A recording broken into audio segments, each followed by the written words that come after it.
At my wedding reception, just after the toasts and before the cake, my sister stood up in her silver gown, swaying slightly with a glass in hand, and said, "This should have been me."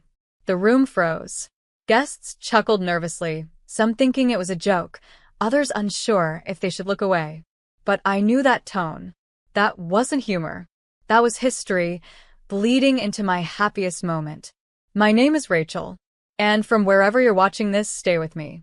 Because have you ever stood in a room full of people you loved and realized only one person had the power to shatter everything?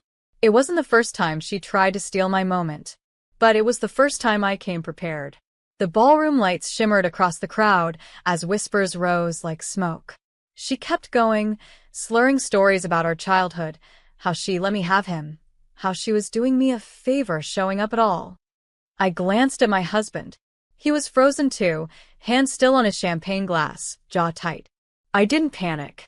I reached for the mic, took it gently from her hand, and said, loud and clear, "Check your phones." One by one, people pulled them out. Some laughed nervously. Some furrowed their brows. But then, gasps. Mouths covered. A bridesmaid dropped her phone. Because what I'd just airdropped to every guest in that room was a screen recording. Her texts. Her voice notes. Her plan. "I'll switch out the ring. He'll think it fell. We'll pretend it's a funny story. I want her to suffer for getting what was mine. Let her have the wedding. I'll have the last laugh." And there, one blurry photo. Her holding the groom's actual wedding band in her hand backstage, right before the ceremony. A final, chilling message. Watch what happens when she finds out it's gone. The room turned into a vacuum. Dead silent. Then someone whispered, "Oh my God, where is she?" We turned. She was gone. The mic was still in my hand. My heart was still racing. But my dignity? Untouched. Because I didn't just survive the ambush. I designed the trap. And now, my wedding was no longer hers to ruin. The ballroom erupted into chaos. Chairs scraped. Phones buzzed. People huddled in stunned silence, eyes flicking between their screens, and the exit she'd vanished through. The DJ had killed the music minutes ago. Even the waiters stood frozen mid-pour.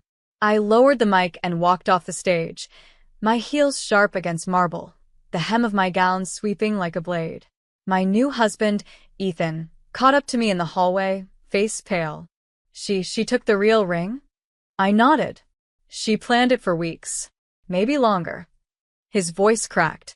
"Why didn't you tell me?" I met his eyes. "She's my sister, and I needed you to see her clearly, without my words clouding it. Because that's the thing about people like her. They're charming in public and vicious in private. And every time I warned anyone, I ended up looking jealous, bitter, unhinged. But screenshots don't lie. We found the dressing room empty. Her wine glass shattered on the counter. Her heels tossed on a velvet chair. The duplicate ring still sitting neatly on Ethan's finger. A fake. I picked it up, turned it over in my hand. He would have believed it fell, I murmured. She would have laughed about it for the rest of her life. The hotel manager appeared, breathless. "Should we alert security?" Ethan looked at me. I inhaled sharply, spine straight. "No." Let her run. Because what she didn't know, I hadn't just caught her stealing a ring. I'd caught her on video. She didn't know the florist's assistant was recording behind the scenes, capturing her whispering to the best man's girlfriend, flashing the real ring, laughing. And she didn't know I'd already sent that footage to 3 people. The hotel security, my lawyer, and our family group chat. So as she fled, barefoot, wild, humiliated, she didn't realize she was already trending. #runaway sister. #ring switch bride. #sabotage in silk. I walked back into the ballroom. People parted like ocean waves. I lifted the mic again. "My sister will no longer be joining us tonight," I said. "But don't worry, she left behind a performance none of us will forget." Laughter. Relief. Applause. Ethan came to my side. He took my hand, kissed it, and whispered, "You planned for everything, didn't you?" I turned to him, steady. "No." Just for the part where she underestimated me. By morning, the footage had gone viral. Everywhere. TikTok, Twitter, Instagram reels stitched with gasps and captions like, "She sabotaged her own sister's wedding and still thought she'd get away with it." Clips of her whispering, smirking, swapping rings, all in high definition. The comments poured in like rain. The bride's composure? Iconic. This is not sisterhood. This is warfare. Imagine being so jealous you sabotage love itself. And suddenly, people who had once praised my sister for being the life of every party were asking the same question. Who is she, really? Back at the hotel, I sat across from Ethan with untouched breakfast on the tray. He reached for my hand. "You okay?" I gave a small nod. "I'm not sad. I'm just finished pretending she ever loved me." Because what she did wasn't heat of the moment. It was premeditated cruelty, gift wrapped in sisterhood. And this wasn't the first time. It was just the first time she got caught. She'd always been two-faced. The kind who'd compliment your lipstick while hiding the one thing she knew you needed. The kind who hugged you before a big moment, only to whisper, "Don't mess this up like you always do." Growing up, she was the sun. I was the shade. But that morning, as she trended for all the wrong reasons, I realized something. She didn't steal the ring because she wanted Ethan. She did it because I finally had something she couldn't control. Love. Peace. A future without her shadow. And she couldn't stand it. Later that day, the hotel's security returned the real ring. Found in a champagne flute on the top floor balcony. Thrown in last minute. Panicked. Pathetic. They offered to press charges. Said there was enough evidence to move forward with theft, harassment, and public disturbance. Ethan looked at me. "You sure?" I thought about the years she'd spent mocking my success, shaming my voice, dragging my name through whispers no one ever questioned. Then I nodded. "Yeah, let's do it." Because the difference between a dramatic sister and a dangerous one? Evidence. And I finally had enough to stop pretending this was family. She wasn't my blood. She was a lesson. And I was done repeating it. The arrest didn't happen with flashing lights or handcuffs on a red carpet. It happened quietly, 2 days later, outside her apartment, where she was spotted trying to sneak into an Uber wearing sunglasses and a hoodie like she was famous for something other than being exposed. A neighbor filmed the whole thing. "Is that the ring thief?" the woman behind the camera whispered, giggling. The clip went viral within hours. Again. This time with a new label. "Jealous sister tries to flee after wedding sabotage, arrested." I watched the video once, then closed my phone and exhaled. Not satisfaction. Not joy.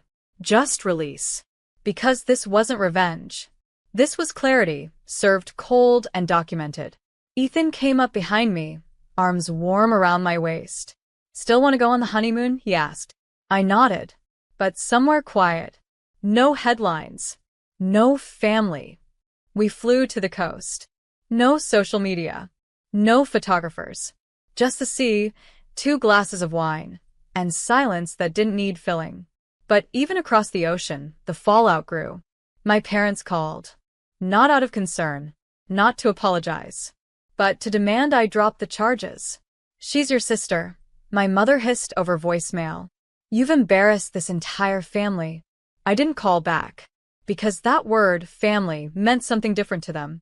To me, it meant protection, loyalty, safety. And she had violated all 3. A week later, I returned home to a letter taped to my apartment door. No envelope, just a page, folded neatly, handwriting I knew too well. "You won. I hope you're happy. I've lost everything now, friends, followers, sponsors. I didn't deserve jail. You took it too far." No apology. No responsibility. Just blame with a bow on it. I tore it in half. Because she didn't lose everything. She lost the mask. The curated persona. The fake sympathy. The fragile little girl act she used to poison rooms and still walk away adored. And me? I didn't win. I reclaimed. My wedding wasn't ruined. My marriage wasn't broken.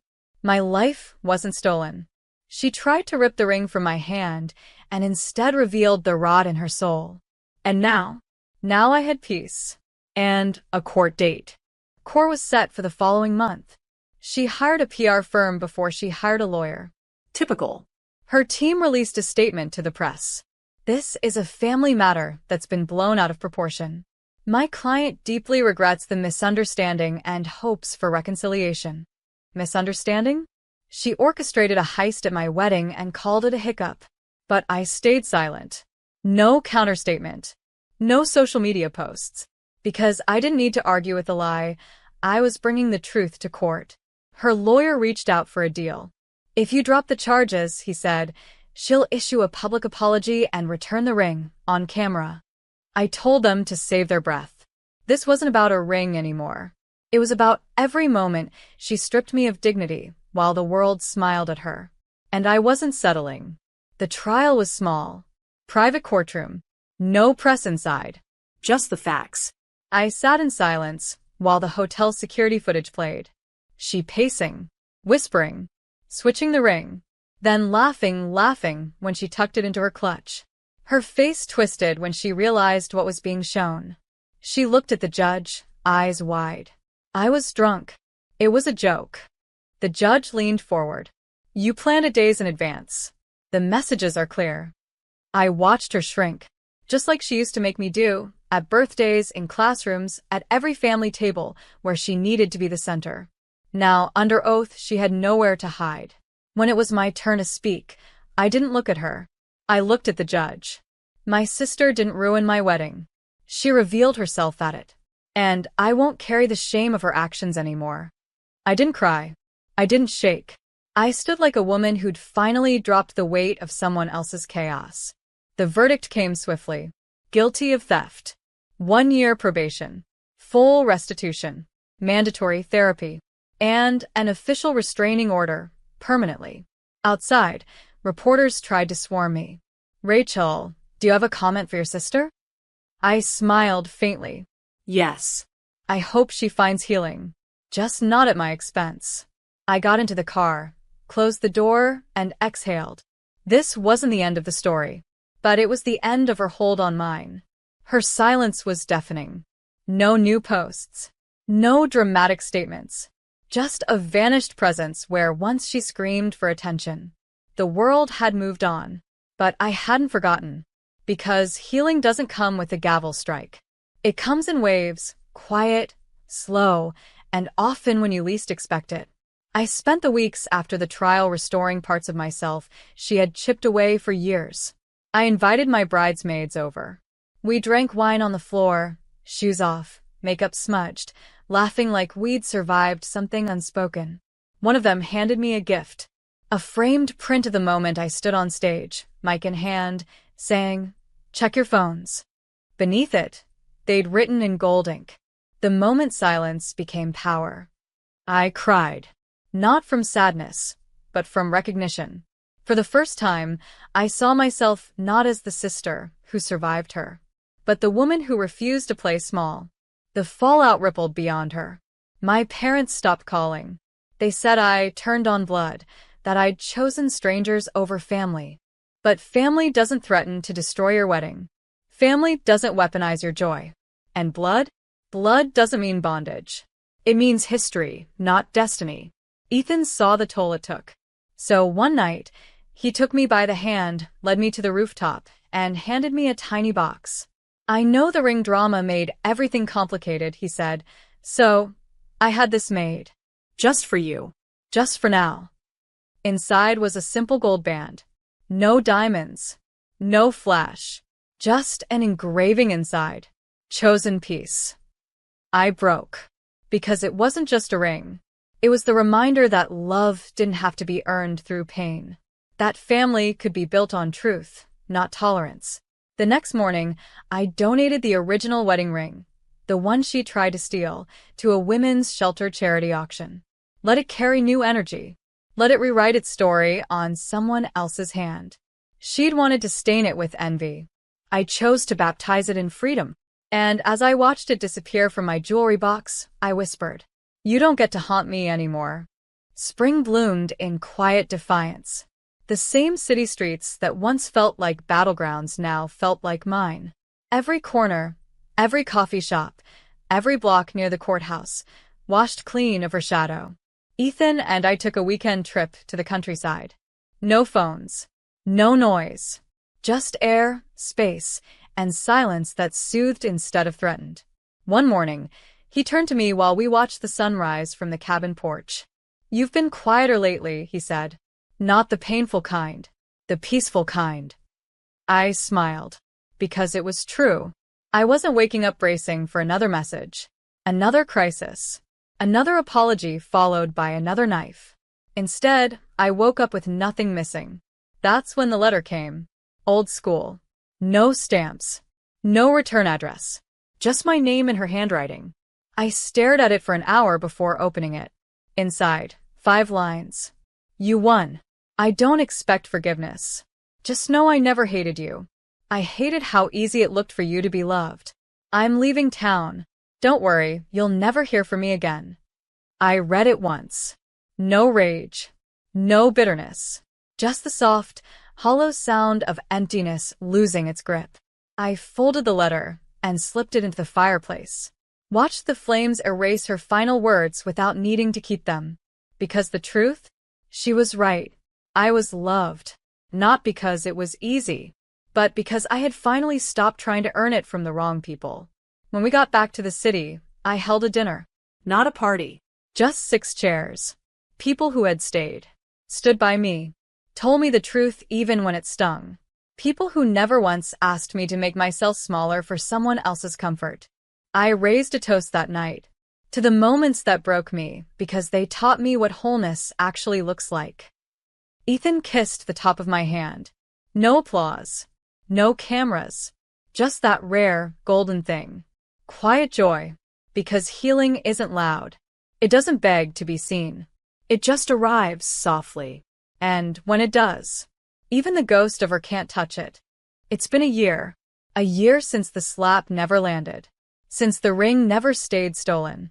Since the truth, long buried under years of sibling rivalry and gaslit silences, finally rose to the surface. And stayed there. She's gone. Moved states. Changed her name on socials. Started over like all villains do when their masks no longer work. But I didn't follow. Didn't check. Didn't spy. Didn't care. Because closure didn't come wrapped in her apology. It came from my refusal to need it.